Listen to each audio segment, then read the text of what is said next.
क्योंकि आजकल जब लोग डाटा देखकर प्रोफेसी करते हैं, जब प्रोफेसी हट जाती है वो बोलते हैं हाँ किसी ने प्रार्थना कर दी होगी तो प्रोफेसी चेंज हो गई।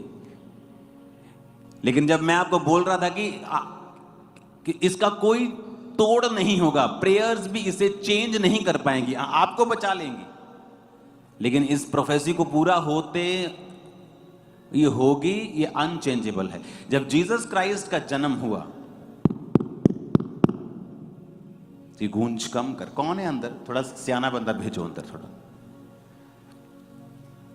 जब जीसस क्राइस्ट का जन्म हुआ, बाइबल कहती है कि कितने 100 बच्चे मार दिए गए थे 1 और 2 साल के। याद है कि नहीं? बाइबल पढ़ी है। ऐसा क्या हो गया कि जीसस क्राइस्ट के जन्म के ऊपर इतने बच्चों की मौत हो गई? बाइबल कहती है पुराने नियम में भविष्यवाणी थी कि रहमा में एक करुणा नाद सुनाई देगा, राहेल अपने बच्चों के लिए रो रही है क्योंकि वो नहीं रहे। तो अगर वो भविष्यवाणी हुई तो आपको क्या लगता है कि ये परमेश्वर की मर्जी थी? भविष्यवाणी करने का मतलब ये नहीं कि ये परमेश्वर की मर्जी है। भविष्यवाणी का मतलब है कि आने वाले समय का जो इवेंट है, जो घटनाएं हैं, वो क्या होंगी, परमेश्वर का आत्मा पहले से बता देता है। अब जीसस क्राइस्ट के जन्म पर जितने बच्चों की मौत हुई, क्योंकि जब राजा को बताया गया कि बैतलहम में एक राजा का जन्म हुआ है, जोशी आके उसे कहते हैं कि राजा का जन्म हुआ है। राजा घबरा, कहता कौन सा राजा? मैं राजा हूं। कहते नहीं नहीं, आने वाले समय में वो राजा होगा और उसका जन्म हुआ है।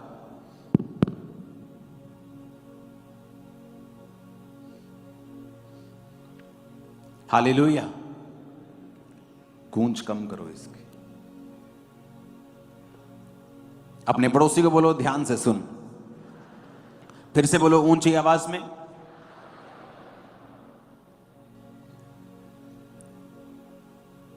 और वो प्रोफेसी यीशु मसीह के जन्म से कितने 100 साल पहले लिख दी गई थी। तो क्या वो परमेश्वर की मर्जी थी? नहीं, वो परमेश्वर की मर्जी नहीं थी। वो परमेश्वर आने वाली घटना को बता रहा था कि जब जीसस क्राइस्ट का जन्म होगा उस समय बहुत से यंग बच्चों को राजा मरवा देगा। क्योंकि जब उनको बताया गया कि राजा का जन्म हुआ है तो राजा ने पता करवा के कि किस इलाके में हुआ है, सारे 1 और 2 साल के छोटे बच्चे मरवा दिए थे। और वहां पर सब रोने लगी और भविष्यवाणी पूरी हुई कि राहेल अपने बच्चों के लिए रो रही हैं क्योंकि वो नहीं रहे। इसका मतलब यह नहीं था कि वो परमेश्वर की भविष्यवाणी थी तो परमेश्वर ने किया। नहीं, परमेश्वर ने नहीं किया, लेकिन परमेश्वर जानता था कि ऐसा होगा। जब एक उजाला आपकी लाइफ में आना होता है, या एक बहुत बड़ी गवाही बननी होती है, या परमेश्वर का कोई खास प्लान है आपकी लाइफ में, आपको पता है शैतान आपकी लाइफ में बड़ा गेम करने की कोशिश करता है। आपको यह बड़ी परीक्षा से निकलना पड़ता है।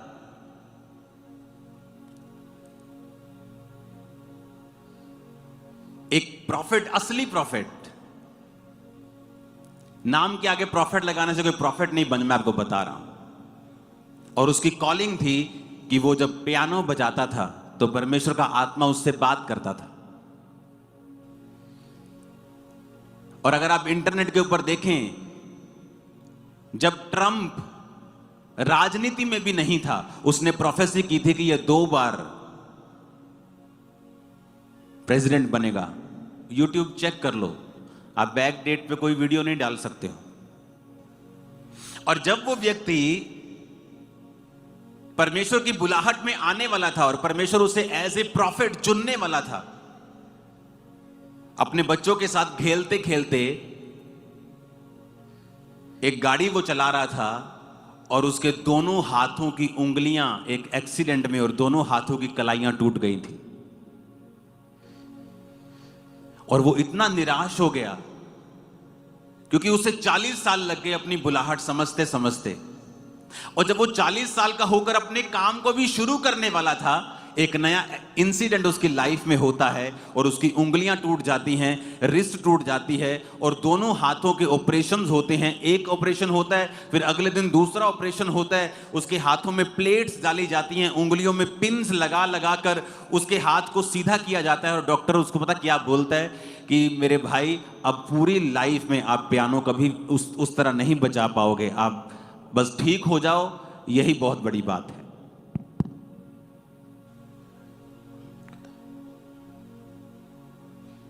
और उसने अपनी गवाही में लिखा कि मैं इतना टूट गया अपनी लाइफ में। इसको कम करो आवाज को, अब कौन है अंदर?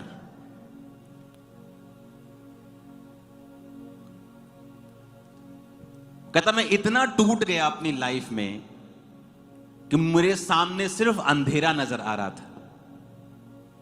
एक तरफ से मेरा विरोध हो रहा था, एक तरफ से मैं अपनी कॉलिंग को प्रूफ करने के लिए कि मुझे प्रभु ने ही चुना है संघर्ष कर रहा था, और दूसरी तरफ से मेरे हाथ टूट गए और लोग कहने लगे कि परमेश्वर ने इसको सजा दी है।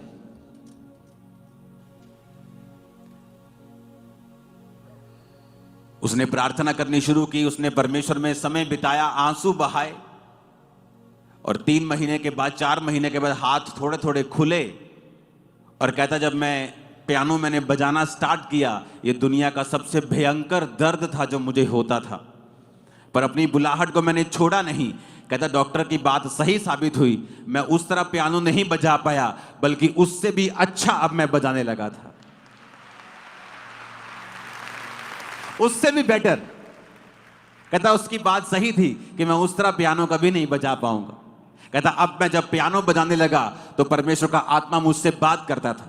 9/11 की प्रोफेसी, ट्रंप की प्रोफेसी, ऐसी बहुत सारी घटनाएं जो 5-10 साल बाद होनी थी, उसने प्रोफेसी की और पूरी दुनिया ने उसको विटनेस किया। आज वो खुदा का दास परमेश्वर के पास है।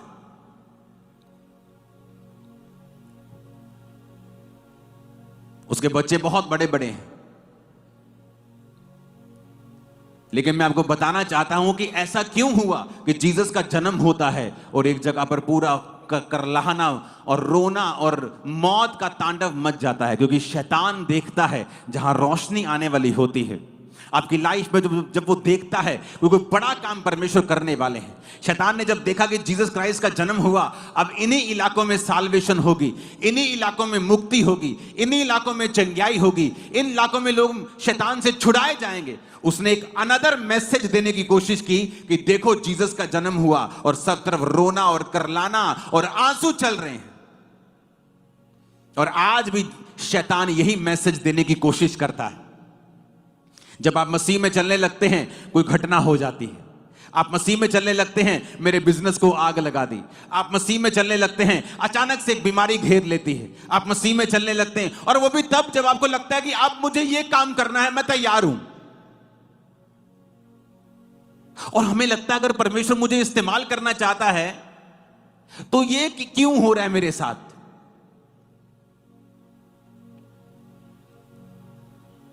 जब परमेश्वर ने 2007 में सेवकाई के लिए मुझे बुलाया तो मेरे सबसे बड़े तगड़े विरोधी पास्टर्स थे, मेरे अपने लोग। और मैं पूरी तरह से स्ट्रेस में अपनी लाइफ को बिताता था, क्योंकि हर रोज वो मुझ पे नया इल्जाम, नई चीजें लगाते थे। और जब ये सेवकाई शुरू हुई और मैं आगे अभी बढ़ना ही था, अभी सोच ही रहा था कि मीटिंग को स्टार्ट करें, मेरे को एक फीवर होता है। सबको हो सकता है, दवाई खाई ठीक हो जाएगा, 1 दिन 2 दिन, चलो 3 दिन, चलो 1 हफ्ता, चलो 15 दिन। भाई साहब वो 1 महीना, 102, 103, 101 रोज बिना नागा मेरे टेस्ट पे टेस्ट चल रहे हैं। और मैं प्रभु से कह रहा हूं मैं वीक होता जा रहा हूं, हाथ नहीं उठाए जा रहे, कंघी नहीं कर हो रही, वीक के बाद वीक होता जा रहा हूं, बिल्कुल वीक हो गया हूं। प्रभु मैं, तू मुझे वाकई इस्तेमाल करना चाहता है? मैं तो अभी मैंने भी तो शुरू भी नहीं किया, चर्च तो अभी जस्ट मैं लोगों से बात कर रहा हूं, अभी जस्ट मैंने थर्सडे मीटिंग भी स्टार्ट नहीं किया और मेरी ये हालत है। और शक होने लगता है क्या वाकई प्रभु ने सेवा के लिए बुलाया भी है, या मैं ही ऐसे फोर्स कर रहा हूं। अखबार में तब अखबार बहुत आती थी, तब इतना इंटरनेट का 2008 में इतना इंटरनेट नहीं था। ब्रॉडबैंड पे आप देख लो, कुछ वचन सुन लो, लेकिन इस तरह से जैसे आज खबरें हम सिर्फ सुनते ही इंटरनेट के ऊपर या अपने फोन के ऊपर हैं। अखबार में मैं एक बीमारी का नाम पढ़ा, ब्रूसोलोसिस नाम की एक बीमारी जानवरों से आती है, इसमें बुखार रहता है 102-3 और ये इलाज है। मेरे रोज ऐसा लगता है कि मैं आज मर जाऊंगा। मैं अपने टेस्ट करवा, बॉम्बे तक अपने टेस्ट करवा, इतनी ट्रबल, इतनी मुश्किल, इतनी उधर से विरोध, इधर से बीमारियां, इधर से दुष्ट आत्मा कोई अटैक, इधर से कुछ, इधर से फैमिली मेरे साथ नहीं। ऐसा लगता था कि जैसे मैं करूं तो करूं क्या। और ये शैतान करना चाहता है हर एक विश्वासी की लाइफ में, और विश्वासी को ये समझ नहीं आता कि मेरी लाइफ में ये ट्रबल कैसे हो सकता है। अभी तो मैं कुछ करने वाला था, सडनली अगर प्रभु मेरे को बुलाता है या मेरे में जीवन में कुछ चाहता है या मेरे द्वारा कुछ करना चाहता है, तो ये तो हो ही नहीं सकता ना। मैंने कहा अगर मुझे प्रभु चाहता कि मैं खामरा में सेवकाई स्टार्ट करूं, तो सेवकाई शुरू करने से पहले मुझे ऐसी बीमारी कैसे हो सकती है, जबकि मैं खुद लोगों के घरों में जाकर प्रचार करता हूं, लोगों को टेस्टिमनी देता हूं। तो ऐसा रोग, चलो रोग हो गया, दवाई खा ली ठीक हो गया, प्रेयर कर ली ठीक हो गया, लेकिन ऐसा रोग दवाई खाई जो और मुझे दवाई छोड़नी पड़ी, क्योंकि वो दवाई सिर्फ बुखार की होती थी। जब दवाई छोड़ दो बुखार वैसे का वैसा था, बीमारी डायग्नोज हो नहीं रही थी, वो क्या चीज है। टेस्ट के बाद टेस्ट होते जा रहे थे और बॉडी बिल्कुल रिस्पॉन्ड नहीं कर रही थी, वीक होती जा रही थी। अब इमेजिन कर सकते हैं जब सेवकाई को शुरू किया तब मैं अत्यंत बीमारी की हालत में था, और मुझे यह भी मालूम है कि क्या यह चलेगी भी। लेकिन बाइबल कहती है विश्वास के बिना उसे प्रसन्न करना अन होना है। आपने सुना था, मैंने सुना था भविष्यवाणियों के द्वारा कि खुदावन मुझे इस्तेमाल करेगा। मैंने सारे सरकमस्टेंसेस जो मेरे आसपास थे डिनाई कर दिया, बुखार डिनाई कर दिया, सब तकलीफें, सब मुश्किलें डिनाई कर दी, और छोटी सी सेवकाई शुरू की 3 लोगों के साथ। प्रचारक कौन है? अंकुर नरूला। दरी बिछाने वाला कौन है? अंकुर नरूला। वॉलंटियर कौन है? अंकुर नरूला। चाय कौन बना रहा है? अंकुर नरूला। चाय बांट कौन रहा है? अंकुर नरूला। बिस्किट कौन बांट रहा है? अंकुर नरूला। मीटिंग खत्म, दरी उठा के पैक कौन कर रहा है? अंकुर नरूला। सफाई कौन कर रहा है? सब कुछ मैं ही था चर्च में, और मेरे सामने 3 लोग बैठते थे आगे, और मैं उन्हें इसी शिद्दत से बताता था परमेश्वर के बारे में। और जैसे जैसे बाय फेथ मैंने खुदा को यह नहीं कहा पहले तू बीमारी खत्म कर, मैं तो माइक नहीं उठा सकता, मैं कैसे लोगों को प्रचार करूंगा। मैंने पहले माइक उठाया, प्रीच किया, बाय फेथ करता रहा, बीमारी गायब होती गई। जैसे जैसे मैं आगे बढ़ता गया, खत्म होती गई, रिकवर हो गया। और महीने लगे, साल लगे, मैं आपको बता रहा हूं। ऐसा नहीं कि 2-3-4 महीने में फ्री हो गया, नहीं। मीटिंग के बाद मैं बिल्कुल बीमार रहता था,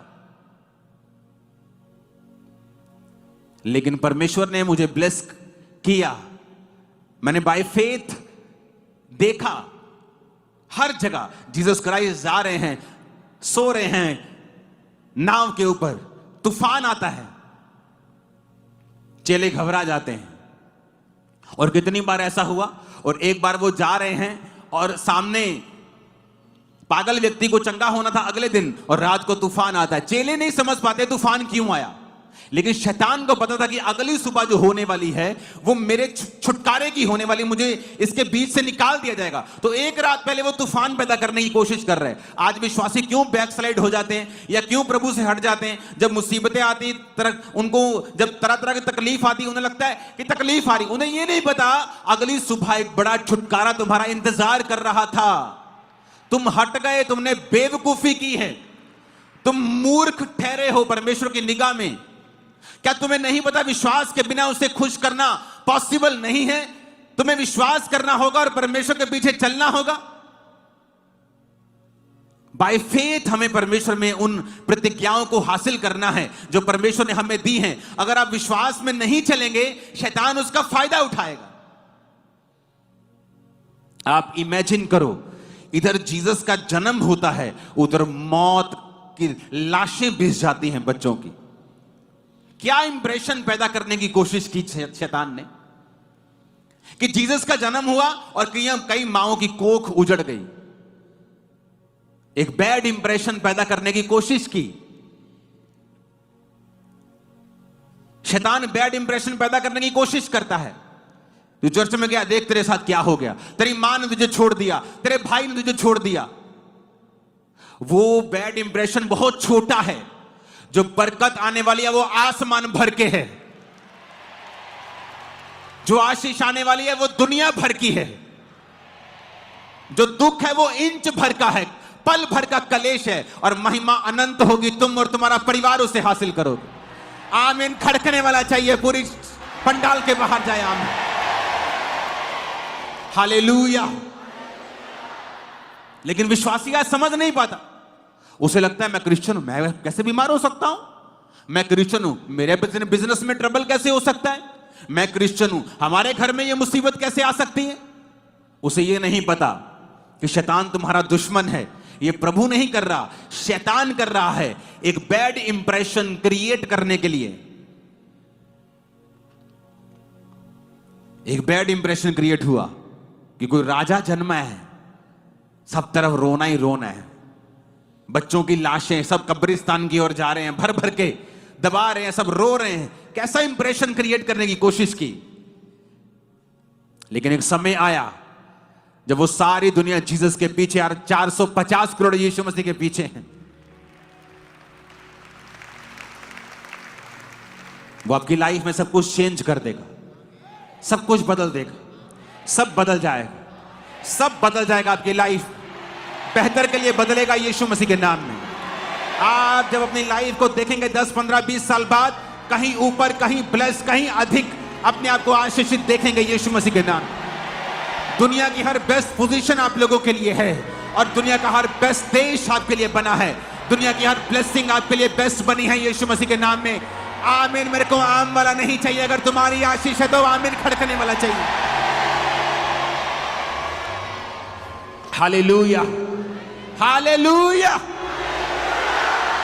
मत डरो शैतान से, मत डरो।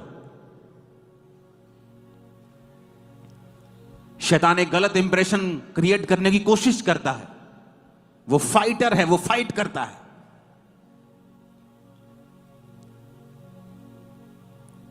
तू क्रिश्चियन, तेरे साथ ऐसा कैसे हो सकता है, तू क्रिश्चियन है, तेरे घर में ऐसा कैसे हो सकता है, तू क्रिश्चियन, तेरे को यह बीमारी कैसे हो सकती है। एक बैड इंप्रेशन शैतान क्रिएट करने की कोशिश करता है जब आप खड़े रहते हैं। इसलिए वचन कहता है, याकूब कहता है कि जब तुम दुखी हो तो प्रार्थना करो। तो अपने आप को प्रार्थना में दें, खुदा से बात करें, खुदा को कहें कि जो शैतान कर रहा है उसे वो नाश करे और आपको उठाए और खड़ा करे। वो आपकी ओर ताकता रहेगा कि कब तू मुंह खोलेगा, और आप उसकी ओर ताकते रहेंगे कि कब तू कृपा करेगा, और परमेश्वर आपकी ओर देखता रहेगा कब तू मुंह खोलेगा और मुझसे मांगेगा और अपना आप तू मुझे देगा। हालेलुया। सूर्य के सामने भी जब बादल आता है तो धरती पर छांव हो जाती है, तो इसका मतलब यह नहीं कि सूर्य छुप गया, बादल उसके सामने है। और धर्मी की ज्योति, बाइबल कहती है, उस धर्मी उस ज्योति के समान है जो दोपहर तक परफेक्ट होता जाता है। आपकी ज्योति बढ़ने के लिए आप बढ़ते ही जाएंगे। कुछ देर के लिए बादल आपके सामने आ सकता है, लेकिन वो कुछ देर के लिए आपको छुपाने के लिए है, लेकिन आपकी ज्योति बढ़ती जाएगी जब तक वो परफेक्ट नहीं हो जाती। नीति वचन 4 उसके 18 में लिखा, धर्मियों की चाल उस चमकती हुई ज्योति के समान है जिसका प्रकाश दोपहर तक अधिक और अधिक बढ़ता ही जाता है। अगर आप धर्मी हैं, चाहे कोई परीक्षा आए, शैतान बैड इंप्रेशन क्रिएट करने की कोशिश करे, शैतान परीक्षाएं देने की कोशिश करे, दुखी करने की कोशिश करे, लेकिन याद रखना आपकी ज्योति बढ़ती ही जाएगी अगर आपने परमेश्वर को नहीं छोड़ा तो। आपने प्रार्थना नहीं छोड़ी, आपने बोधा नहीं छोड़ा, आपने वचन नहीं छोड़ा, फास्टिंग नहीं छोड़ी, भवन नहीं छोड़ा, आप संगति नहीं छोड़ी। Hallelujah, hallelujah. कुछ लोग सोचते हैं घर बैठकर संगति अटेंड कर लेंगे, ऑनलाइन अटेंड, ऑनलाइन आप लोगों के लिए नहीं है। जो चर्च में आ सकते हैं उन लोगों के लिए ऑनलाइन नहीं, ऑनलाइन हमारे फौजियों के लिए जो कहीं ग्लेशियर पे बैठे हैं, कहीं आ नहीं सकते हैं, उन लोगों के लिए ऑनलाइन है। जो कहीं दूर पहाड़ी पर बैठे हैं, आसपास कुछ नहीं है, उन लोगों के लिए ऑनलाइन है। आलसियों के लिए ऑनलाइन चर्च नहीं है। तुम्हारे पास किराया नहीं है तो कमाओ पूरा हफ्ता, खुदा ने तुम्हें हाथ दिए, आंखें, मुंह दिया, कमाओ और कमा कर चर्च आओ। गरीबी बहाना नहीं है, ये श्राप है, इसे तोड़ो। आपके पास अगर बहाना है आज गरीबी का, कल आप अमीर हो जाओगे और तब भी चर्च नहीं आ पाओगे, क्योंकि आपको कुछ और काम पड़ जाएगा। आपको तोड़ना पड़ेगा ये श्रापों को, तोड़ना पड़ेगा बंधनों को, और अपनी लाइफ में कुछ प्रायोरिटीज रखनी पड़ेंगी कि ये मेरा पहला काम है चर्च जाना, ये मेरा पहला काम है प्रार्थना करना, ये मेरे काम कुछ ऐसे हैं जिनके मामले में मैं कोई कॉम्प्रोमाइज, कोई किसी से समझौता नहीं कर सकता हूं। हमारी लाइफ में परमेश्वर पहले स्थान पे नहीं है, इसलिए शैतान आता है और गेम्स खेलने की कोशिश करता है। ऊंची आवाज में हालेलुया बोलो जरा।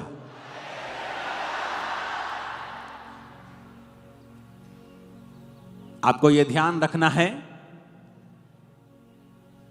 अगर आप बढ़ते बढ़ते रुक गए हैं ये तो भी सही नहीं, क्योंकि आपको हमेशा धर्मी की चाल उस चमकती हुई ज्योति के समान है जिसका प्रकाश दोपहर तक, जब तक सूर्य शिखर तक नहीं पहुंचता, वो सुबह से लेके तड़के से लेके उस दोपहर तक बढ़ता ही जाता है। लेकिन धर्मी जब तक अपनी पूरी कॉलिंग परफेक्शन में नहीं आता, उसकी ज्योति बढ़ती ही जाएगी। ये हमारी कॉल है बढ़ना, हमारी कॉल है चमकना। आज से आपके बच्चे और आप चमकेंगे, और इतना चमकेंगे शैतान की आंखें अंधी कर देंगे आपकी चमक से। आमीन। ऊंचाई आशीष हमारी है चर्च। खुदावंद आपको ब्लेस करता है जब आप ऐसे समयों में भी खुदावंद की प्रेज करते हैं। आप जानते हैं बहुत से लोग अपनी लाइफ में श्रापित क्यों हैं? क्योंकि उन्होंने अपने चरित्र से परमेश्वर के नाम की बदनामी की है। आज जब कोई रेप करता है, बदनामी करता है परमेश्वर की, अपने चरित्र से हटकर काम करता है, तो लोग ये नहीं कहते ये पादरी, लोग बोलते क्रिश्चियनिटी पे अटैक करते हैं। जब वो पादरी कहते हैं तो सब पादरियों की लिस्ट में सब आते हैं, और एक गलत व्यक्ति की वजह से सब लोगों पे उंगली उठाई जाती है। जब एक फेक निकलता है तो लोग सबको फेक समझते हैं। इसलिए मैं कहता हूं पर्सनल जिम्मेवारी लो खुदाबंद की, कि परमेश्वर मैं तुझे फेल नहीं करूंगा, मैं अपने जीवन में इस तरह से चलूंगा कि मैं तेरे वचन को पूरी तरह से कंप्लीट करूंगा। और ऐसे लोगों को बिल्कुल शर्म भी नहीं, क्योंकि शर्म तो है ही नहीं। अगर होती तो इतने गलत काम कभी भी ना होते। अगर आपने नशा छोड़ा है और आपने टेस्टिमनी दी है, उस टेस्टिमनी को बना के रखें। आप प्रभु को फेल कैसे कर सकते हैं? आप जब उस गवाही को देते रहेंगे, परमेश्वर एक बड़ी गवाही आपकी लाइफ में देगा। और ऐसा ही होता है, आप जो आपके पास है आप उसे बोते हैं, परमेश्वर आपको वापस करता है। हालेलुया। और यही मकसद आपका चर्च में आने का है। आज आपने प्रोफेटिक वर्ड को सुना, आपको उसके लिए प्रार्थना करनी है। आज आपने अपने पास्टर के लिए प्रार्थना करनी है, अपने चर्च के लिए प्रार्थना करनी है, अपने अगुओं के लिए प्रार्थना। आपको प्रार्थना करते रहना। आपको मालूम होगा कि मुझे प्रार्थना करते रहना, क्योंकि मुझे ये चीज बोली गई है। आप सिर्फ प्रभु के भवन में आशीष लेने के लिए नहीं आए हो, आप सुनने के लिए भी आए हो कि परमेश्वर क्या चाहता है, आने वाले समय में परमेश्वर का क्या प्लान है, और मुझे किस तरह से प्रार्थना करनी है, और अपने पर्सनल जीवन में भी किस तरह से चलना है। आप सेम नहीं है यीशु मसीह के नाम में। मैंने कहा आप सेम नहीं है यीशु मसीह के नाम में। Hallelujah, hallelujah.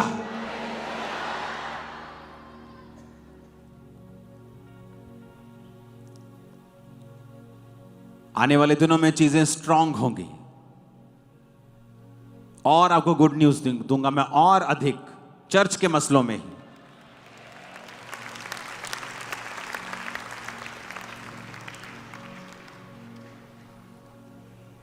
बहुत स्ट्रांग सिस्टम में बनाने वाला हूं। आप बिना आपके केस बिना सॉल्व हुए आप यहां नहीं बैठेंगे, आपके केस सॉल्व होंगे। मैं आपको बता रहा हूं। आप मत सोचो कि यहां लाखों लोग बैठे हैं तो मेरे को आपका मालूम नहीं। आप ट्यूसडे काउंसलिंग पे आते हैं, आप चाहे मुंह से ऐसे ही कह दें कि मुझे पापा से मिलना है, आपकी शक्ल सीधा मेरे मोबाइल पे पॉपअप होती है, पटक। ये आदमी मिलना चाहता है। तो मत सोचो कि आप लाखों हैं तो आपकी केयर नहीं। एक और टीम मैं तैयार कर रहा हूं, इसी साल मैं आपको वो दे दूंगा। मैं आपको बता रहा हूं, माइक्रो टाइटनिंग करूंगा, माइक्रो, छोटा छोटा भी मैं आपको बता रहा हूं। स्मॉल स्मॉल चीजों में भी मैं आपको अगुवाई करूंगा। ऐसा कुछ नहीं होगा कि आप शायद भीड़ में हैं, ऐसा कुछ नहीं है। बस आपको सिस्टम के नीचे आना होगा। अगर आप सिस्टम के बाहर हैं, आपका मेंबरशिप कार्ड नहीं है, आप सिस्टम के बाहर हैं, फिर तो अलग चीज है। फिर तो आप अपनी रूल्स के रेगुलेशंस के अंडर नहीं, तो हम भी फिर आपके लिए कुछ नहीं कर पाएंगे। लेकिन अगर आप सिस्टम के नीचे हैं, आप इंस्ट्रक्शंस को फॉलो कर रहे हैं, आप सेम नहीं हैं। हालेलुया। आप तैयार हो जीसस में चलने के लिए, बिना किसी शिकायत के चलने के लिए? जब आपको यह मालूम हो गया कि क्यों जीसस पैदा होते ही इतने बच्चे मर जाते हैं और रोना पीटना शुरू हो जाता है, क्योंकि शैतान गलत इंप्रेशन क्रिएट करने की कोशिश कर रहा है। अब आपको मालूम होगा कि अगर कुछ बैड घटता है तो ये शैतान कुछ ऐसा इंप्रेशन क्रिएट करने की कोशिश कर रहा है कि हम जीसस को एक नेगेटिव आंखों से देखें और उसका काम फिर पूरा हो जाए। हालेलुया। अगर आप रियल क्रिश्चियन हैं, अपने आप को प्रार्थना में दे दीजिए। सवाल हैं आपके मन में बहुत से, जीसस के पास जाइए, घुटनों पे आइए, जाइए रूम में और उससे बात कीजिए। वो आपके सवालों से नाराज होने वाला नहीं है। गिदौन ने सवाल किया, कहते हे शूरवीर सूरमा, यहोवा तेरे संग है। कहता ले, अगर यहोवा मेरे संग है, हमारे संग है, तो हमारी ऐसी हालत होती? सवाल जवाब करना गलत नहीं है। मूसा परमेश्वर के पास जाके बोलता है कि प्रभु तूने मुझे उनके पास भेजा, अब राजा ने कहा है पराली भी तुम लाओगे, पुआल भी तुम लाओगे, ईंटें भी ज्यादा बनाओगे, तूने उनका कुछ छुटकारा नहीं किया। क्यों ऐसा किया? वो भी सवाल करता है। ये अलग प्रकार के सवाल हैं। ये उस तरह के सवाल हैं कि मैं तेरे घर का मेंबर हूं, मैं तेरा ही बेटा हूं, मर जाऊंगा लेकिन यहां से हटने वाला नहीं हूं। फिर आप जब सवाल करते हैं, आपके मन में बैकस्लाइड जाने का कोई कारण, कोई प्लान नहीं है, तो फिर आप सवाल करते हैं और आपको करना चाहिए सवाल। लेकिन वो शिकायत भरे लहजे में कम, लेकिन एक मीडिएटर, एक मध्यस्था की प्रार्थना के विचोले की तरह वो ज्यादा होते हैं। कितने मेरी बातों को समझ रहे हैं? गिदौन कहता, प्रभु अगर तुम हमारे संग है तो हमारी ऐसी हालत होती क्या? जाइए अपने सवालों को परमेश्वर के सामने रखें, प्रभु ऐसा क्यों है, ऐसा क्यों है, ऐसा क्यों है, और फिर प्रार्थना करें। प्रार्थना करें, पवित्र आत्मा को कहें कि वो आपको समझाए। वो बाइबल पढ़ें, आपको परमेश्वर का आत्मा सिखाएगा। हो सकता है मेरे मुंह से कुछ ऐसी बात निकले आपको समझ आ जाए, बाइबल में से कुछ ऐसा पढ़े समझ आ जाए। पवित्र आत्मा आपको डायरेक्ट समझा दे। बाजार में चलते चलते पवित्र आत्मा आपसे बात करे, किसी बच्चे के बीच से पवित्र आत्मा आपसे बात करे, टीवी देखते हुए पवित्र आत्मा आपको बात कर सकता है। मैं आपको बता रहा हूं, आप न्यूज सुन रहे हैं लेकिन पवित्र आत्मा आपसे बात कर रहा है आपके विषय में, जो आपने सवाल प्रभु से अंदर पूछा था। परमेश्वर आपके कानों में बात करना शुरू कर देंगे। करके देखें परमेश्वर के साथ। अपने सवालों को दिल में मत रखें और उनको अविश्वास पैदा करने का मौका ना दें, बल्कि उन्हें परमेश्वर के सामने लेके जाएं, प्रभु के सामने उन्हें लेके जाएं और प्रार्थना करें। अपने आप को प्रेयर्स में, फास्टिंग में दे दें पूरी तरह से। बहुत से लोगों की लाइफ में काम नहीं हो रहा, प्रार्थना की कमी, सवाल हैं लेकिन प्रेयर नहीं, फास्टिंग नहीं है, कभी बोया नहीं, कभी टाइथ नहीं, कभी स्पेशल सीड नहीं, प्रेयर नहीं, फास्टिंग नहीं, चर्च के किसी काम में हिस्सा नहीं, तो आप एक एक्टिव मेंबर नहीं हैं। आप प्रभु के घर में लगाए जाते हैं, रोपे जाते हैं, वहीं बोए जाते हैं और वहीं बढ़ते हैं। अगर आप लगाए नहीं गए हैं प्रॉपर, कभी इधर कभी उधर कभी उधर, आपका कोई कुछ नहीं कर सकता। हालेलुया। बाइबल कहती, परमेश्वर एक एग्जाम्पल आपको देता है। पौलुस, पतरस, उसने कहा एक एग्जाम्पल की तरह प्रेरितों को फॉलो करो। वो कोई भी हो सकता है। एक व्यक्ति को पकड़ो, उसकी लाइफ को फॉलो करो, पूरी तरह से जुड़ जाओ उस मिनिस्ट्री के साथ, फिर देखो परमेश्वर कितने काम करता है। आज प्रॉब्लम क्या है? उसको भी सुनना है, इसको भी सुनना है, इसको भी सुनना है, इसको भी सुनना है, और रहना किसी का नहीं है। वो एक आत्मिक व्यभिचार है। आदमी कहीं का नहीं पहुंचता, कोई व्यक्ति उसे ड्यूटी नहीं देता, कुछ काम परमेश्वर उसे ढंग का देता नहीं, क्योंकि अगर परमेश्वर आपको काम ढंग का देगा, आप 10 लोगों को सुनते, आप उसी चर्च में कंफ्यूजन पैदा कर देंगे और आसपास के लोगों को भी कंफ्यूज कर देंगे। तो परमेश्वर कहता है पहले मन बनाओ, किसको फॉलो करना है, मन बनाकर फिर उसी चीज को फॉलो करो, उसी मिनिस्ट्री के सारे रूल्स फॉलो करो, वहीं बोना है, प्रार्थना करनी है, सिस्टम समझना है, सेवकाई में आना है। देखो फिर क्या होता है। अलग मसा काम करेगा आपके लाइफ में, पहले कभी नहीं किया, अलग काम करेगा। एक अलग ग्रेस देखिए मैंने उन लोगों के ऊपर जो अपने पास्टर से अत्यधिक प्यार करते हैं, प्रभु से भी करते हैं, सबसे पहले प्रभु से करते हैं, लेकिन अपने पास्टर से भी करते हैं। हालेलुया, ऊंची आवाज में बोलो जरा हालेलुया।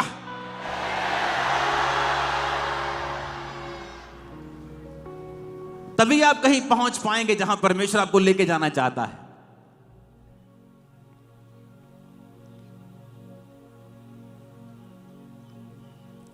आमीन। बहुत बड़े बड़े काम करने हैं, अब शुरुआत हुई है, अभी तो बहुत बड़े बड़े। मुझे ऐसा लग रहा है कि मैं अभी एक मिशन को स्टार्ट करूंगा। ये मेरे चंद से लोग बैठे हैं जिनसे मैं बात कर रहा हूं कि अभी हमें कुछ करना है, आप मेरी टीम का हिस्सा हो और एक बड़ा काम हमें करना। Hallelujah, hallelujah. तैयार हो? घबराओगे तो नहीं? जब शैतान कुछ करने की कोशिश करेगा घबराओगे तो नहीं? सवाल तो नहीं करोगे फालतू के? सवाल तुम करोगे लेकिन फालतू के नहीं। जाओ प्रभु जब मेरी कमेटी ना निकली ना, मैं तेनू मरना ही छोड़ देना। ऐसे विश्वासी भी देखे हैं मैंने। हालेलुया। उन्होंने लगा प्रभु हैं तो मैंने मन्ना छाड़ देना। उसको कोई फर्क नहीं। उसको श्रापित करोगे खुद श्रापित होगे, उसको ब्लेस करोगे खुद ब्लेस होगे। और ऐसे ही उसके लोग हैं। हालेलुया।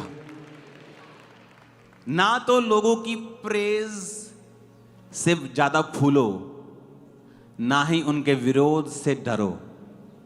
ये च्युइंग गम की तरह है, चबाओ और थूक दो, अंदर निकलने का नहीं। हालेलुया। चाहे वो प्रशंसा हो चाहे वो विरोध हो। कल मैं सारी रात परमेश्वर के साथ था और इंटेंस प्रेयर्स में था। आज मीटिंग हो गई, लेकिन आगे क्या? आगे फिर वही प्रेयर्स।